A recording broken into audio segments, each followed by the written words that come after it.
인연을 맺게 된 것은 조선열전 때문이긴 합니다만은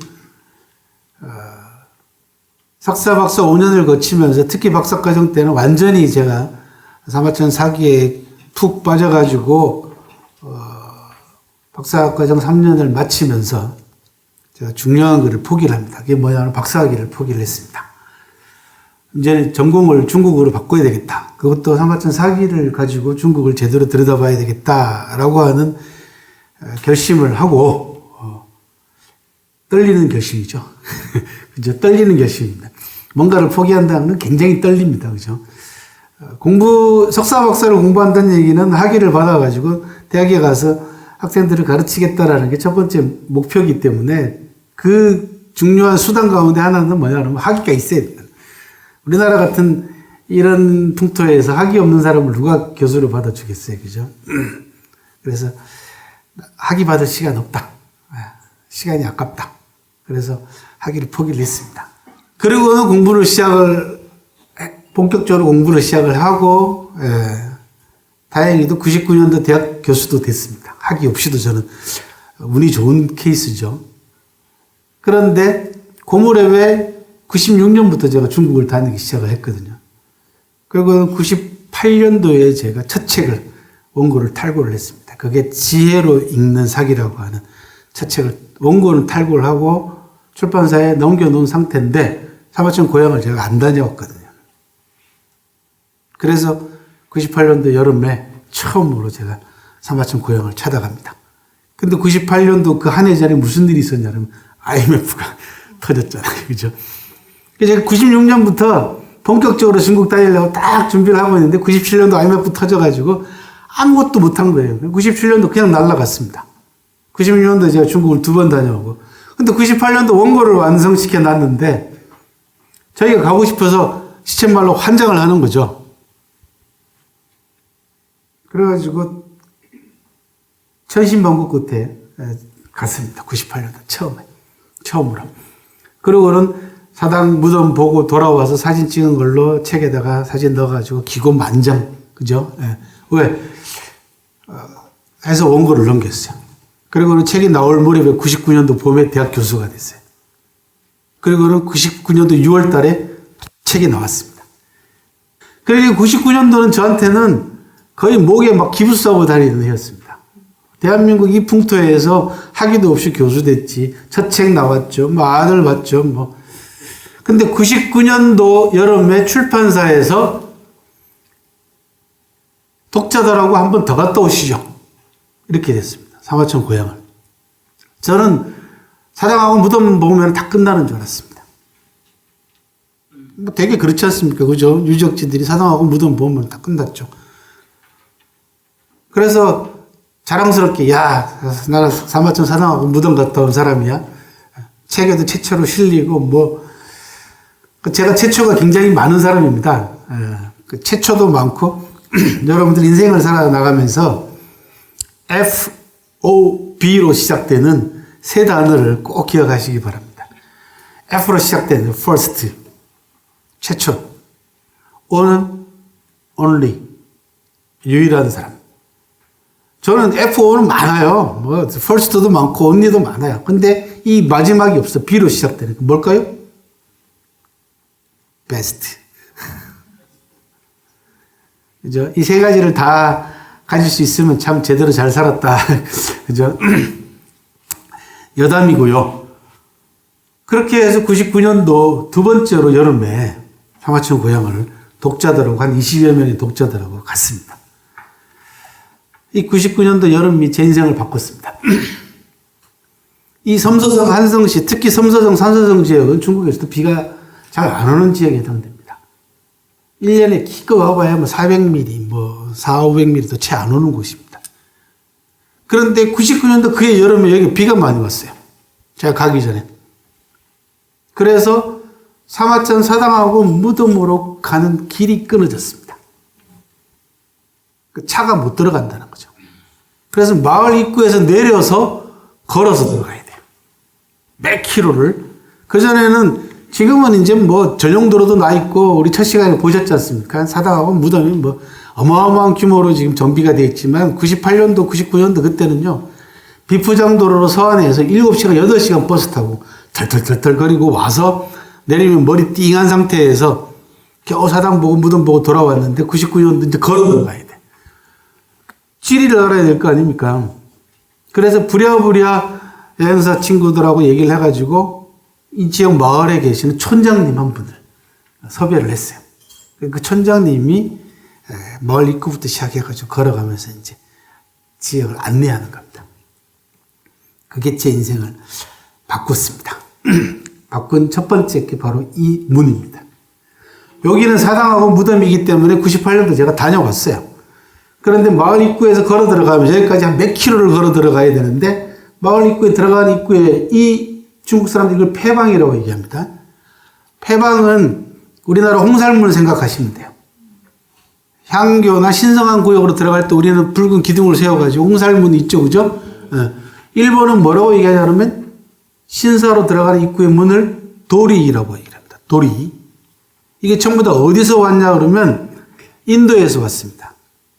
인도에 가면 산치 가면 산치 대탑이 있어요. 큰 부처님 무덤이라고 얘기하는 산치 대탑 사방에 전부 다 문이 서 있습니다. 실제로. 이런 것들이 서역을 거쳐가지고 중국으로 들어와서는 이런 형태 폐방으로 바뀌고 우리나라는 홍살문 형태로 바뀌고 일본은 도리로 바뀝니다. 신성한 구역으로 들어가는 입구에 세워놓는 문을 각자 다른 말로 부르는 겁니다. 이 폐방이 있는 거예요. 폐방을 봤더니 뭐라고 적혀있냐 그러면 법왕행궁입니다. 잘 안 보이시죠? 법법자. 헌법할 때 법자고 임금왕자, 갈행자, 궁궐궁자예요. 이렇게 옛날에 이렇게 읽었잖아요. 그죠? 이게 청나라 때 거니까 오른쪽에서 왼쪽으로 읽습니다. 법왕행궁이야. 화성이 정조대왕의 행궁이었지 않습니까? 그죠? 똑같습니다. 법왕의 행궁으로 들어가는 입구라는 얘기예요, 이게. 촌장님한테 제가 웃으면서 물어봤죠. 아니, 이런 총구석에 뭔 법왕의 행궁이 있냐고. 여기 꽃이락 촌입니다, 이게.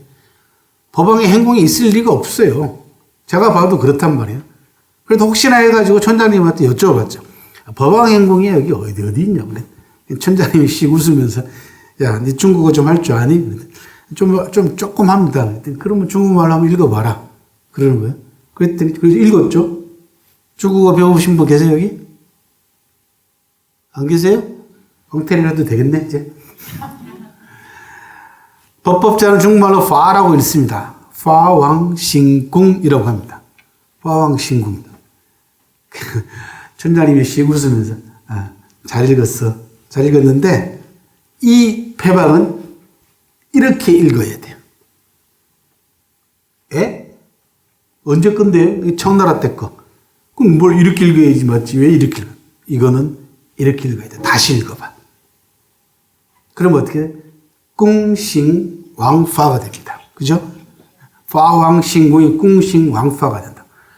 꿍싱이라고 발음하는 순간 뭔지는 알았어요. 왜? 사마천이 당한 궁영하고 발음이 똑같습니다. 궁행이라고 하는 발음, 꿍싱은 궁자는 똑같습니다. 궁행의 궁자도 저 궁자를 써요. 궁궐 궁자를 씁니다. 형벌 형자를 쓰죠. 궁형이죠. 이거는 궁행이야. 근데 발음은 똑같아. 꿍싱이다. 이거 궁형이구나. 근데 왕파는 알 수가 없는 거죠. 왕파는 모르겠단 말이네. 촌장님이 웃으면서 왕자 옆에다가 나무 목자를 붙여서 해석을 해야 된다라는 거예요. 그러니까 중국은 파자라 그러죠. 글자를 붙였다 뗐다 하는 여러 가지 기교를 방법을 통해 가지고 은유와 비유와 상징이 가능합니다. 좀 이따가 또 그런 게 나올 텐데. 그러니까 왕자를 붙이면 여러분들 옥편에 가가지고 중국 사전에 나무 목자 붙어 있는 임금왕자를 보면 동사로 비틀다, 구부러지다, 왜곡하다라는 뜻을 갖고 있어요.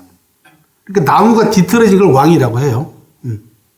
그러니까 상하천이 궁형을 당한 것은 법을 왜곡한 거다라는 겁니다. 법을 잘못 적용시킨 거다. 억울하다는 거예요. 이게 알고 봤더니 사마천하고 관계 있는 폐방이었던 거예요. 이게 이제 망치로 머리를 세게 얻어맞은 이제 느낌이, 그래서 엄청난 충격을 제가 받았죠. 그리고 처음에 그보다 그 못지않은 충격을 받은 게 뭐냐 그러면 촌장님하고 인사할 때 압수를 하면서 한국에서 온 김 교수입니다. 나 사마천 17대 손 동영령이다. 이렇게 대답을 하는 거예요. 처음에는 저는 왜? 그러다가 이것 때문에 그냥 넘어갔어요. 이게 패방 때문에. 그리고 나중에 얘기 끝난 다음에 71대가 아니고요. 17대 손 해봐야 500년밖에 안 돼요. 대개 한 대를 30년으로 본단 말이에요. 그러니까 17 곱하기 30 하면 510년이지 않습니까? 사마천이 2100년 전 사람이잖아요.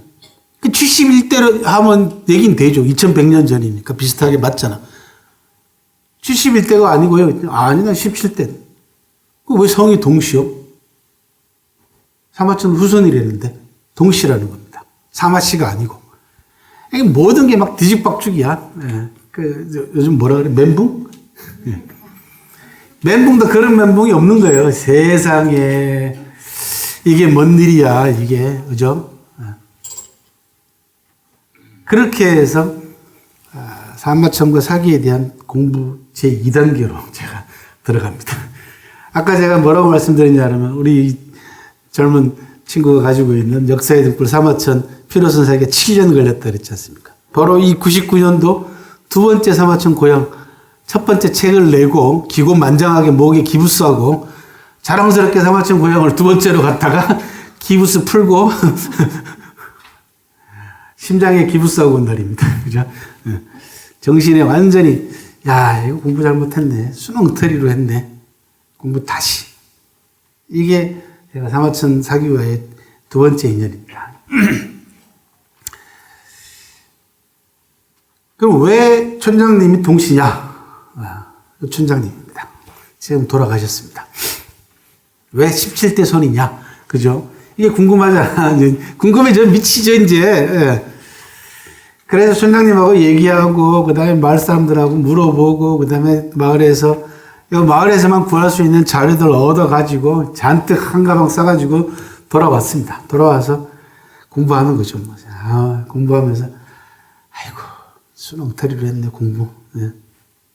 역사는 현장이 얼마나 중요하다라는 것을 또 한 번 제가 뼈저리게 느꼈습니다. 그러니까 역사 공부하는 사람으로서 현장 안 가는 사람은 그건 수능터리입니다. 제가 처음에도 그런 말씀 드렸는지 모르겠지만 시간은 초월할 수 없어도 공간은 확인할 수 있다. 그죠? 적어도 아무것도 남아있지 않아도 그 장소가 그 인물과 관계되어 있는 장소라면 가서 느낌이라도 받아갖고 와야 됩니다. 실제 다릅니다. 그래서 공간 이동을 하는 것은 역사학자들한테는 반드시 필요한 필수다는 거죠. 그래서 책상머리에 앉아가지고 책만 가지고 역사 공부하는 거는 우리 반푼이라 그러죠. 그죠? 절반도 안 됩니다. 아무튼 촌장님하고 얘기를 나누다 보니까 가슴 아픈 사연이 있는 겁니다. 왜 동시입니까? 그랬더니 촌장님이 우리 후손들은 사마천이 궁영받고 난 다음에 사기를 완성하고 다시 황제 심기를 건드려서 처형당했다고 믿고 있다. 라는 겁니다. 그러니까 사마천 죽음에 관해서는 여러 설들이 있습니다. 하지만 정설이 없습니다. 자연사부터 시작해가지고 자살설, 그 다음에 처형설, 행방불명설, 이렇게 다양한 하여튼 죽음에 관한 다양한 설들이 다 사마천한테 다 이렇게 베일에 가려져 있는 신비함으로 남아 있었습니다. 저도 학계에서 얘기하는 대로 그냥 죽음의 사망에 관해서는 확정된 설이 없습니다. 그리고 늘 살았습니다. 그런데 놀랍게도 99년도 만난 사마천 후손 서촌마을의 촌장님이신 동영령 이 촌장님은 우리 후손들은 사마천이 처형당했다라고 믿고 있다라는 거예요. 처형당했기 때문에 죄인의 후손이 되다 보니까 우리가 잠시 관의 감시를 피해가지고 후손들이 다른 마을로 도망갔다가 조용해진 다음에 다시 고향 마을로 돌아와서 후손들을 절반으로 나눠 가지고 윗마을 아랫마을로 나눠 가지고 성을 바꾸었다. 바꾸는데 그냥 바꿀 수가 없잖아요. 그러니까 여러분들 한자로 사마라고 써보세요. 그죠? 여기 사자잖아요. 그리고 말마자잖아요. 그죠? 사마 복성이죠. 그죠? 두 글자로 된 성이죠. 중국은 복성이 많아요. 독고시, 선우시, 뭐 이게 다 사마시 다 복성이단 말이에요. 사마 글자를 하나씩 떼가지고 요 사자 왼쪽에다가 작대기를 하나 붙여서 가틀동자로 만듭니다. 그래서 이쪽 마을 후손들은 동시로 말마자 옆에다가 두 이변을 붙여가지고 말마자를 쓰게 되면 풍자가 됩니다. 풍. 그래서 이쪽 마을 사람들은 풍시로 바꿉니다. 그렇게 해서 지금 사마천 고향 마을에 살고 있는 사마천 후손들의 성은 동시 아니면 풍시입니다. 그래서 나중에 혹시 누가 중국 사람 만났더니 나 사마 뭐요? 그러면 사마천 후손 그런 얘기 하지 마세요. 그죠? 사마천 후손들 가운데는 사마씨가 없습니다. 그죠? 가틀동자를 쓰거나 말마자 옆에 두 이변을 붙인 풍시만이 사마천 후손일 가능성이 있다라는 거죠. 그럼 왜 17대 손이냐? 정부에서 죄인의 후손들이라고 해서 족보를 못 만들게 합니다. 그래서 족보를 만드는 것이 금지령이 풀린 것이 명나라 때 와서 풀렸대요. 명나라 때 와서. 명나라는 조선시대하고 비슷하거든요. 건국연도가. 그러니까 500여 년이 비슷하게 맞아떨어지는 거예요. 지금은 20몇 대까지 와 있습니다만은 어쨌든 간에 그런 기구한 사연을 갖고 있더라는 거예요. 거기다가 사마천 후손 가운데 동씨가 더 많은데요. 동씨가 살고 있는 마을 이름이 서촌이야. 서촌은 우리가 성씨 가운데 서씨가 있어요. 두 이변에 사람 두 개, 두 이변에 나물 여자를 쓰면 서씨잖아요. 그죠? 네. 그래서 제가 무식하게 촌장님한테 이 마을 이름은 왜 서촌이요? 서씨가 많아요? 그랬더니 촌장님이 어이가 없다는 듯이 이거 교수 맞냐? 그죠? 무식하게 그랬을 거야. 마을 이름도 참 기가 막힙니다. 왜 서촌이냐? 이 마을에는 동시하고 풍시 두 성만 남아있는 마을이다. 그죠? 두 이변은 동시하고 풍시 두 성만 남을 여자 남아있는 마을이다. 그래서 서촌이야. 근데 더 기가 막힌 건 서를 중국말로 읽으면 쉬가 됩니다. 춘이 됩니다. 쉬는 중국 단어, 바로 중국 글자 가운데 이을 속자, 우리 연속극 할 때 속자 있죠? 그 속자하고 발음이 똑같아요. 쉬입니다. 둘 다. 그러니까 서촌은 하마천 후손들인 동시하고 풍시들 두 성만 남아서 지금까지 이어져 내려오는 마을이다. 어렵죠?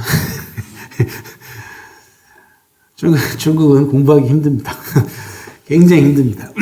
저도 30년째 공부하면서 내 머리가 왜 이 모양인가 맨날 그러고 머리 두들기고 살았는데 최근 들어와서는 스스로를 위로하고 있습니다. 어려워서 그런 거야. 그지? 그렇게 해서 99년도 두 번째 사마천 고향 마을을 방문하면서 완전히 제 인생이 바뀌었습니다. 그래서 그 이후로 사마천 고향을 집중적으로 1년에 몇 번씩 방문을 해서 고향 마을 사람들 만나고 그다음에 학교 사람들 만나서 인터뷰하고 탐방하고 돌아다니면서 사진 찍고 해서 7년 만에 나온 책이 아까 우리 이 학생이 들고 있던 역사의 등불 사마천 피로 쓴 사기라는 책이죠. 그리고 그 책 서문에 제가 오늘 강의 첫 마디에 말씀드렸던 길을 아는 것과 길을 가는 것의 차이가 뭔가라는 걸 뼈저리게 느꼈습니다.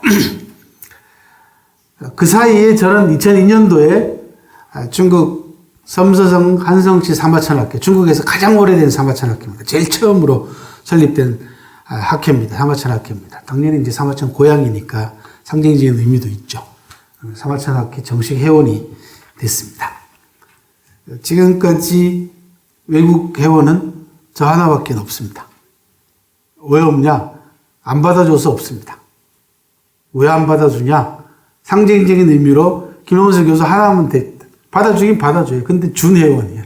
정식 회원은 너 하나만 인정한다. 라는 겁니다. 그래서 준회원은 많습니다. 제가 모시고 가가지고 회원증 받아준 분은 한 100여 명 가까이 돼요. 근데 이건 다 준회원이에요. 다 가라들이야. 쉽게 얘기하면 짜가들이야. 중국 사람들이 또 그런 의리가 있습니다. 여기가 고속도로에서 내려다본 사마천 사당하고 무덤입니다. 이쪽이 사당이고요. 이쪽이 무덤이었습니다. 사마파라고 하는 언덕을 올라가고 99계단을 걸어서 올라가면 가장 높은 곳에 자리 잡고 있습니다. 사당하고 무덤. 이게 아까 보셨던 법왕행궁 폐방이에요. 제 인생을 바꿔놓은 돌문입니다. 법왕행궁이라고 적혀 있죠. 법왕행궁. 이렇게 궁행왕법을 읽어야 된다. 그런 말씀을 드렸고, 사마천 후손들입니다. 이거는 2099년인가? 2000년도에 찍은 사진이니까 벌써 지금부터 한 17, 8년 된 사진입니다. 그때는 이랬습니다. 예. 우리나라 60년대 학교 같아요. 그죠? 초등학교 같아요. 다 동시하고 풍시고, 요거는 10여 년 전에, 10년 가까이 전에 찍은 후손들입니다. 다 동시하고 풍시 후손들입니다. 제가 처음 사마천 사당하고 무덤 갔을 때 사마천 사당하고 무덤을 안내했던 문화재 해설사입니다. 양출리라고 하는 문화재 해설사고, 그 당시에 아가씨였고, 지금은 아기 엄마가 돼가지고 여전히 여기서 근무하고 있습니다. 올해도 가서 직접 만나서 이야기 나누고 왔습니다. 사마천 학회, 한성지 사마천 학회 전전 회장님을 비롯해서 회원들입니다. 한국에도 오셨고 갈 때마다 제가 만나고 있는 분들이. 제가 한성지에 한번 방문하면요 저렇게 플랜카드가 걸립니다. 이거 제 환영 플랜카드예요. 이게 하나만 걸리는 게 아니고 저 뒤에도 보이시죠? 100m 간격으로 하나씩 걸려요. 한성시 분들은 저한테 워낙 과분하게 대해줍니다. 꼭 앞에다가 세 글자를 붙여서 저를 환영합니다. 존경적이라고 하는 세 글자가 붙어 있습니다. 존경하는 김영수 선생의 한성시 방문을 환영합니다. 라는 뜻입니다. 지난주에 제가 말씀을 드렸잖아요. 그죠? 국가제사가 되기 전까지 민간제사 때 제 서열이 몇이라고 그랬어요? 4위. 여기 보이시죠? 땅 바닥에. 여기 4자는. 중국은 저렇게 바닥에다가 서열을 붙여놔요. 그리고 저 순서에 따라서 가서 절하고 향 피우는 거예요. 그죠? 지금은 제사 안에, 행사장 안에 들어가기도 힘들어졌다. 그런 말씀을 드렸습니다.